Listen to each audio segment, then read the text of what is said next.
నిజానికైతే మనకున్న సమాచారం మేరకు at every stage of the Kaleshwaram commission the honourable chief minister was in consultation with the law ministry, in consultation with the advocate general. ఆయనే 100 సార్లు చెప్పినాడు, నేను చాలా సుదీర్ఘంగా చేస్తున్నాను, కక్ష సాధింపు చర్యల్లో భాగంగా చేయట్లేదు, రాజకీయ ప్రత్యర్థుల మీద కక్ష సాధించాల్సిన అవసరం నాకు లేదు, నన్ను వ్యతిరేకించే లేదా నాకు శత్రువులుగా పరిగణించబడేటువంటి స్థాయే కేసీఆర్ కు లేదు అన్నంత లెవెల్లో మాట్లాడి ఈ రకమైన వ్యవహారాలు చేయడం వల్ల కమిషన్ కొంత అంటే కోర్టు ప్రెజుడిస్ అయింది. What they say is different from what has happened is different అనే విధంగా ఈ రోజు వాళ్ళ ఆర్డర్లో రాసినారు. ఏమని?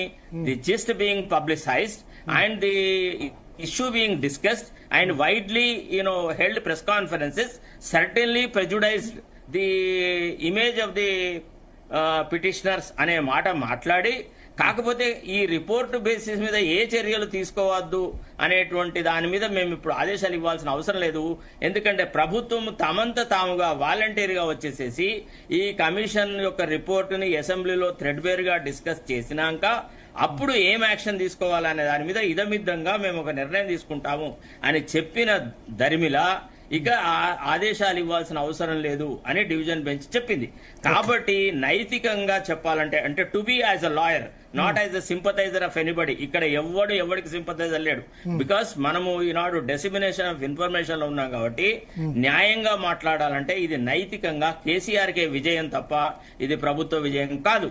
ప్రభుత్వం చాలా అంటే రివెంజ్ఫుల్ యాటిట్యూడ్ తో ప్రొసీడ్ అయింది అనేటువంటి అంశము ప్రతి దశలో మనకి కోర్టు హియరింగ్ లో కనపడ్డది. భరత్, ఓకే.